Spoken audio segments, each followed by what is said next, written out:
Hello viewers, आपका word of story में स्वागत है। मैं लाया हूँ आपके लिए बहुत ही दिलचस्प कहानी का थर्ड पार्ट है ये वज्रपात की कहानी का।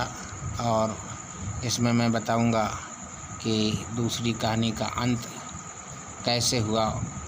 उसमें दोनों में सुलह समझौता हो जाता है, यानी मोहम्मद शाह और नादिर शाह के बीच, और वो दिल्ली छोड़ने के लिए तैयार हो जाता है नादिर शाह, और उसके लिए तख्त ताज यहीं छोड़ देता है।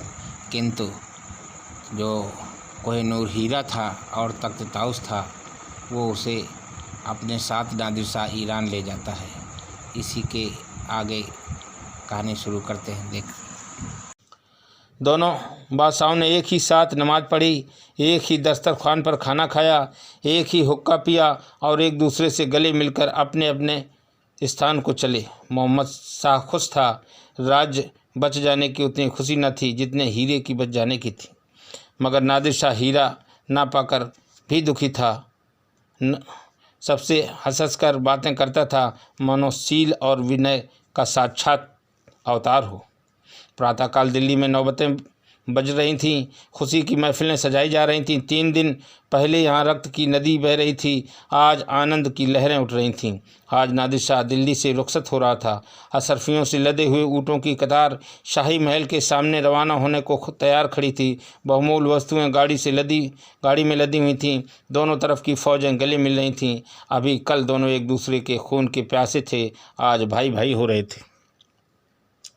नादिर शाह तख्त पर बैठा हुआ था, मोहम्मद शाह भी उसी तख्त पर उसकी बगल में बैठे हुए थे।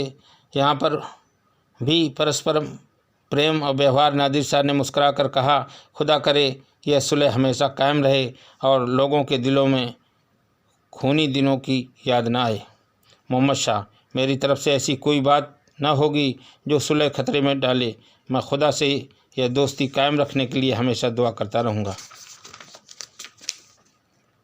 नादिर शाह, सुलह की जितनी शर्तें थीं सब पूरी हो चुकी हैं, सिर्फ एक बात बाकी है। मेरे यहाँ दस्तूर है कि सुलह के वक्त अमामे बदल दिए जाते हैं। इसके बगैर सुलह की कार्रवाई पूरी नहीं होती। आइए हम लोग भी अपने अपने अमामे बदल लें। लीजिए, ये मेरा अमामा हाजिर है। यह कहकर नादिर शाह ने अपना अमामा उतार कर मोहम्मद शाह की तरफ बढ़ाया। बादशाह के हाथों के तोते उड़ गए। समझ गया मुझसे दगा की गई है। दोनों तरफ के सूर सामंत सामने खड़े थे। न कुछ कहते बनता था, न सुनते। बचने का कोई उपाय न था और न कोई उपाय सोच निकालने का अवसर ही। कोई जवाब न सूझा, इनकार की गुंजाइश न थी। मन महसूस कर रह गया। चुपके से अमामा सिर से उतारा और नादिर शाह की तरफ बढ़ा दिया। हाथ काँप रहे थे, आँखों में क्रोध और विषाद के आंसू भरे हुए थे। मुख पर हल्की सी मुस्कुराहट झलक रही थी, वह मुस्कुराहट जो अश्रुपात से जो कहीं अधिक करुण और व्ययपूर्ण होती है। कदाचित अपने प्राण निकाल कर देने में भी उसे इससे अधिक पीड़ा न होती। नादिर शाह पहाड़ों और नदियों को लांघता हुआ ईरान को चला जा रहा था। 77 ऊँटों और इतनी ही बैलगाड़ियों की कतार देख देख कर उसका हृदय बाँसों उछल रहा था। वह बार बार खुदा को धन्यवाद देता था, जिसकी असीम कृपा ने आज उसकी कीर्ति उज्जवल बनाया था। अब यह केवल ईरान का ही बादशाह नहीं, हिंदुस्तान जैसे विस्तृत प्रदेश का भी स्वामी था। पर सबसे ज़्यादा खुशी उसे मुग़ल आज़म हीरा पाने की थी, जिसे बार बार देखकर भी उसकी आँखें तृप्त न होती थीं। सोचता था, जिस समय मैं यह रत्न धारण करके आऊँगा, उसकी सबकी आँखें झपक जाएंगी, लोग आश्चर्य से चकित रह जाएंगे। उसकी सेना अन्न जल के कठिन कष्ट भोग रही थी। सरहदों की विद्रोही सेनाएं पीछे से उसको परेशान कर रही थीं। नित्य 10-20 आदमी मारे जाते थे, पर नादिर शाह को ठहरने की फुर्सत न थी। वह भागा भागा जा रहा था। ईरान की स्थिति बड़ी भयंकर थी। शाहजादा खुद विद्रोह शांत करने के लिए गया हुआ था, पर विद्रोह दिन पर दिन बढ़ता ही जा रहा था। शाही सेना कई युद्धों में परास्त हो चुकी थी। हर घड़ी यही भय होता था कि कहीं वह शत्रुओं के बीच घिर न जाए। पर वाह रे प्रताप, शत्रुओं ने ज्यों ही सुना कि नादिर शाह ईरान आ चुका है, तभी उनके हौसले पस्त हो गए। उसका सिंहनाद सुनते ही उनके हाथ पांव फूल गए। इधर नादिर शाह ने तेहरान में प्रवेश किया, उधर विद्रोहियों ने शहजादे से सुलह की प्रार्थना की। शरण में आ गए। नादिर शाह ने यह शुभ समाचार सुना तो उसे निश्चय हो गया कि सब उसी हीरे की करामात है, यह उसी का चमत्कार है जिसने शत्रुओं का सिर झुका दिया, हारी हुई बाजी जिता दी। शाहजादा विजयी होकर घर लौटा तो प्रजा ने बड़े समारोह से उसका स्वागत और अभिवादन किया। सारा तेहरान दीपावली की ज्योति से जगमगा उठा।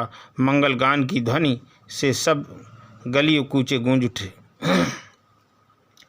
दरबार सजाया गया, शायरों ने कसीदे सुनाए। नादिर शाह ने गर्व से उठकर शहजादे के ताज को मुग़ल आज़म हीरे में अलंकृत कर दिया। चारों ओर मरहबा मरहबा की आवाज़ें बुलंद हुईं। शहजादे के मुख की कीर्ति हीरे के प्रकाश से दूनी चमक उठी। पितृ स्नेह से हृदय पुलकित हो उठा। नादिर शाह वह नादिर जिसने दिल्ली में खून की नदी बही थी, पुत्र प्रेम से फूला न समाता था। उसकी आँखों से गर्व और हार्दिक उल्लास के आंसू बह रहे थे। सहसा बंदूक की आवाज़ आई। धाएं धाएं दरबार हिल उठा। लोगों को कलेजे धड़क उठे। हाय वज्रपात हो गया, हाय रे दुर्भाग्य।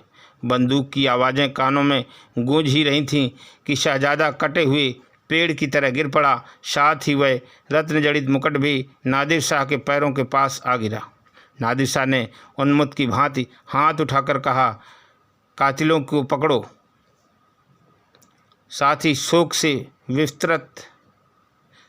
से विह्वल होकर वह शहजादे की प्राणहीन शरीर पर गिर पड़ा। जीवन की सारी अभिलाषाओं का अंत हो गया।